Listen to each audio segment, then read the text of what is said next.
જોડિયા તાલુકાના રાજપાડી પોલીસ મથક ખાતે મદદનીશ પોલીસ અધિક્ષક એએસપી અજયકુમાર મીણાની અધ્યક્ષતા હેઠળ અને રાજપાડી પોલીસ મથકના પીઆઈ બીએમ ચૌધરીની ઉપસ્થિતિમાં ગુનાહિત પ્રવૃત્તિમાં કબજે કરાયેલ એક પિકઅપ તેમજ 2 મોટરસાયકલ ગાડીની હરાજીની કામગીરી હાથ ધરવામાં આવી હતી। આ હરાજીમાં ઘણા વેપારીઓએ વાહન ખરીદી માટે ભાગ લીધો હતો।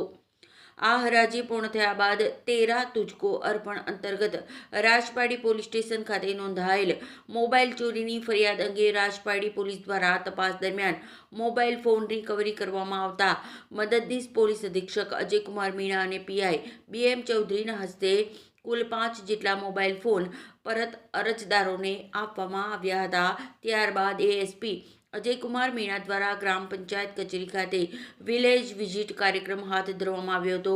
આ બેઠકમાં મોટી સંખ્યામાં ગ્રામજનો અને ગામના આગેવાનો સાથે દલિત સમાજના આગેવાનો અને હોદ્દેદારો ઉપસ્થિત રહ્યા હતા। જેમાં ગ્રામજનો દ્વારા ટ્રાફિક સમસ્યા અંગે અને થતા અકસ્માતો અંગેની વાતની રજૂઆત સાંભળી હતી અને તાત્કાલિક યોગ્ય ધોરણે પગલાં હાથ ધરવા જણાવ્યું હતું અને વિસ્તારમાં કોઈ અનિચ્છનીય બનાવ ન બને એ માટે પૂરતું ધ્યાન ગ્રામજનો દ્વારા રાખવામાં આવે અને કોઈ પણ ગુનાહિત પ્રવૃત્તિ જણાય તો તાત્કાલિક નજીકના પોલીસ સ્ટેશન ખાતે જાણ કરવામાં આવે એવા સૂચનો કર્યા હતા। ગ્રામ પંચાયતના સરપંચ કાલિદાસ વસાવા તથા રાજપાડી ગામના આગેવાન કૌશિકભાઈ, સહકારી મંડળીના પ્રમુખ કુંતેશભાઈ પટેલ તેમજ બજાર વેપારી મંડળના પ્રમુખ અને સિલિકા પ્લાન્ટના પ્રમુખ રાકેશભાઈ સોલંકી સહિત અગ્રણીઓ ઉપસ્થિત રહ્યા હતા।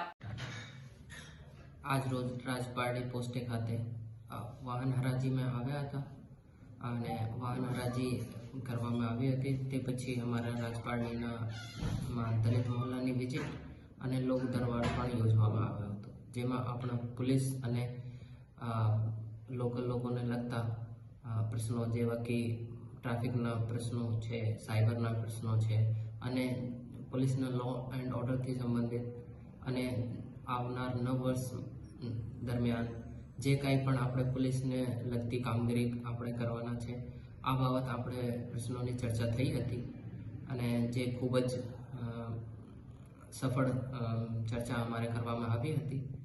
Thank you. Prakash Chauhan, TPN channel, Jhagadia.